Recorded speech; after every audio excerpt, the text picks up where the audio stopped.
¿Cómo se llama? Bueno, yo soy Jerónimo Cardoso, soy un militar actualmente retirado, brigadier general, gracias a la reconstrucción de la carrera que se hizo durante el periodo de la presidencia del doctor Vázquez. De la Fuerza Aérea me retiré, me pasaron una reforma, me echaron en el año 73 con el grado de capitán. Grado que mantuve hasta el retorno a la democracia.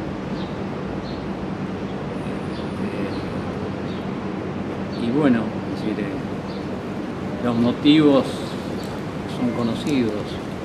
La misma persecución que sufrió la gente del pueblo y de diversos sectores, también la sufrimos los militares que teníamos ideas progresistas.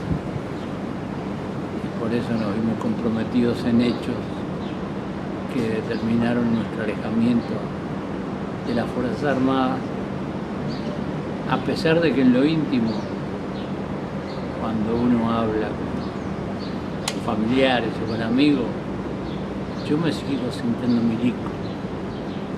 Pero un milico de los que decía el coronel Zuliategui, el pueblo reunido y armado. ¿Cómo conociste a Seregni? ¿Te acordás el día que lo conociste? Bueno, aunque te parezca mentira, es la primera vez que vi a Seregni. Seregni era un referente político innegable. En las unidades militares se hablaba de Seregni, ¿no?, como un referente por sus capacidades intelectuales, profesionales, y su don de mando. En algunos lugares lo llamaban el general rojo. Mi jefe en la base de Urano, Danilo Sena, estando yo un día en un vuelo a San José, la costumbre era que si uno iba a una región militar determinada y se iba a quedar, yo iba a tratar de ayudar en la reparación de un avión que se había accidentado en San José, pasar a saludar al jefe de región como un gesto de cortesía. El coronel Danilo Sena nos dijo que no fuéramos, ¿no?, que nos saludáramos a ese general rojo. Ahí me empezó a sonar el nombre de Seregni. Después, en el año 66, a través de Montañés, cuando empezamos a hacer las primeras reuniones de un grupo de militares constitucionalistas, antiimperialistas, demócratas, conocíamos conversaciones de Seregni, se nos transmitían inquietudes que él tenía, pero sin darle a Seregni una ubicación política definida. Yo no lo vi no lo conocí personalmente hasta el acto del 26 de marzo en la Explanada. Emocionante, pero lo vi de lejos, ¿no? Lo vi de lejos. Pero son de esas cosas que a uno le quedan grabadas. Me parece ver hoy, en el momento en que se izaba la bandera roja, azul y blanca, en la explanada del Palacio Municipal. Y yo porque sabía que había infiltrados a montones, estaba medio escondido en el portón de una pizzería que había ahí. El otro segundo encuentro con Seregni también fue de una manera casi clandestina. Estábamos en libertad condicional, tanto nosotros, los grupos de militares que habíamos dado presos, como Seregni. Y yo iba un día cruzando el Parque Rodó para encontrarme con el coronel Montañés en una de esas reuniones que hacíamos por la calle, Y de repente lo veo a Sereñi atravesando el parque, venir caminando en el sentido opuesto al que iba yo. Y la verdad que nos miramos, él por supuesto no me reconoció, no sabía quién era, pero yo sí, pero no me animé a hablarle. Eran épocas de represión y entonces preferí no hablarle.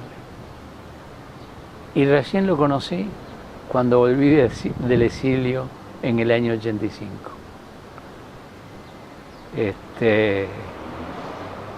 Podés imaginar con qué emoción fue aquel primer encuentro. Habíamos hablado por teléfono cuando él había salido de la cárcel, pero no habíamos tenido un encuentro personal.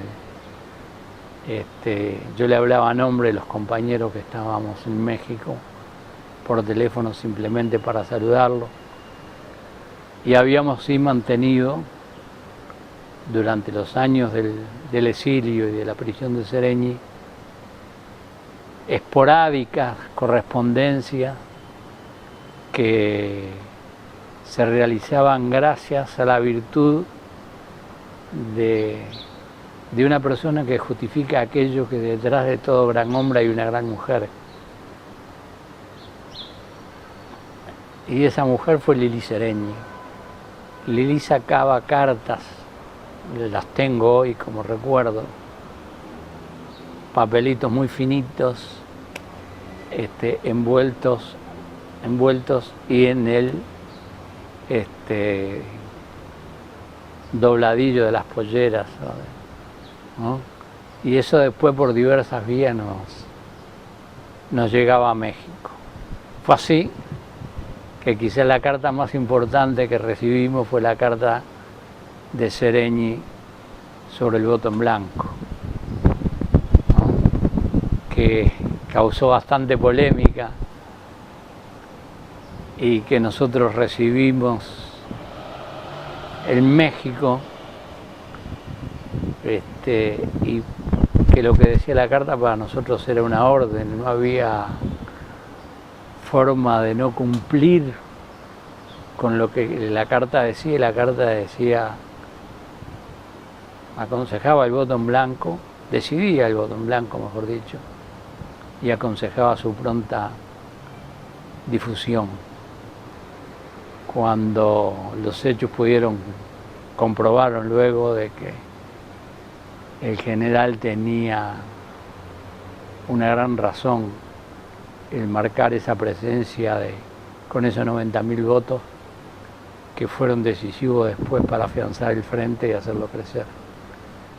Y hay cosas que uno, bueno, hoy la recuerda con cierta nostalgia y cierto humor. Es que el general con nosotros, los colaboradores que éramos militares, nos trabajaba a fierro. Nos trabajaba a fierro, nos hacía sentir el grado, ¿no? Pero siempre intuyendo nosotros que debajo de todo eso había una amistad, un cariño, un reconocimiento. Yo en cuanto volví me hice cargo de la Comisión de Relaciones Internacionales. En esa primera conversación con Sereñi, él me dijo que me hiciera cargo de la Comisión de Relaciones Internacionales, porque yo en realidad había trillado el mundo, no solo por el frente, sino principalmente por la campaña por su libertad. Al día de hoy, lo que ustedes construyeron como Frente Amplio es ejemplo en el mundo para otros partidos políticos que quieren copiarnos siempre. ¿Por qué es eso? Exacto. Y bueno, es porque nosotros logramos una cosa interesante, muy importante, como yo te decía al principio, la unidad en la diversidad. Entonces, en lugares donde fuerzas democráticas estaban enfrentadas incluso militarmente, como en El Salvador, la democracia cristiana por un lado y el Frente Farabundo Martí por el otro, acá estábamos unidos, ¿no? Estábamos luchando por la misma causa. Entonces eso, dicen, ¿y cómo hacen? ¿No? Y la respuesta, aunque parezca un poco pedante, era porque nosotros tenemos grandes políticos. Nosotros tuvimos una generación de políticos sin los cuales creo que no hubiera sido posible llegar a esa unidad. Estaba Seregni, pero estaba Selmar Michelini, estaba Juan Pablo Terra, estaba Ronnie Arismendi,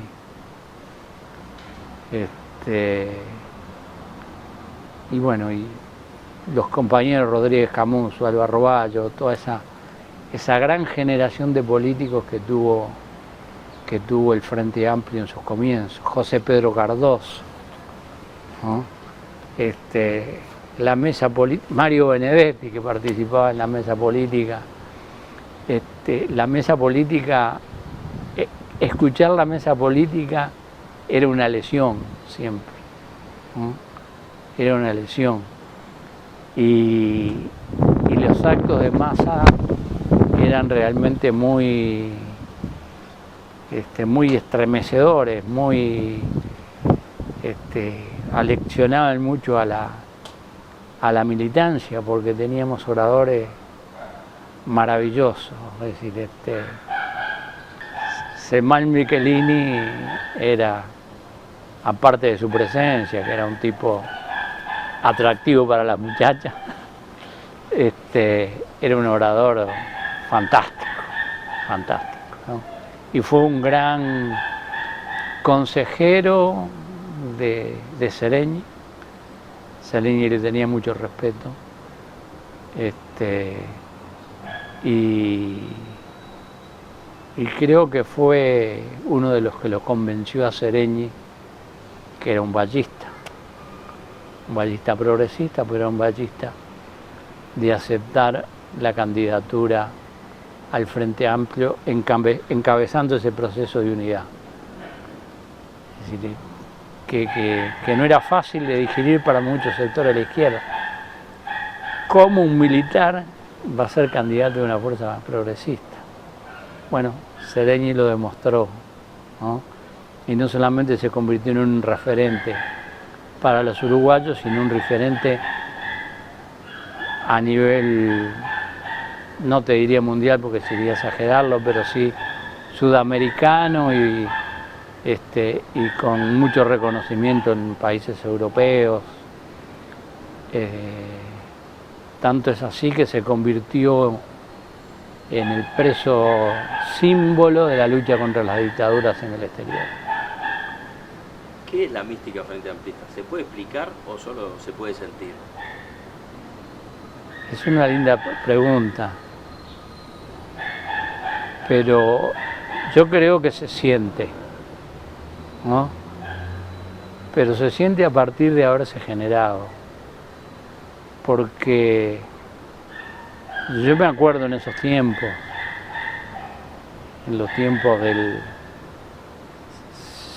68, 69, 70, cuando se estaba formando la unidad, que uno se sentía satisfecho y orgulloso de lo que se estaba haciendo.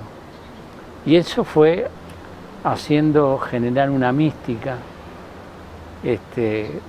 como que sentirse frente amplista era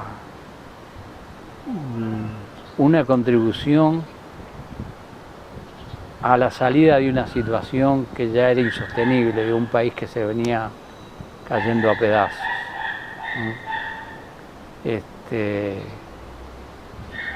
Yo veo hoy la bandera del Frente en cualquier estrado y realmente uno se emociona. Nos emocionamos cuando Tabaré ganó la intendencia, nos emocionamos cuando Tabaré ganó la presidencia, nos emocionamos cuando el Pepe ganó la presidencia y nos emocionamos mucho también, pero de distinta forma, cuando acompañamos el sepelio del general Seregni y nos encontramos en Yaguarón, y no me acuerdo qué calle, la otra, con una inmensa pancarta que decía Artigas y Seregni, dos generales del pueblo. Es decir,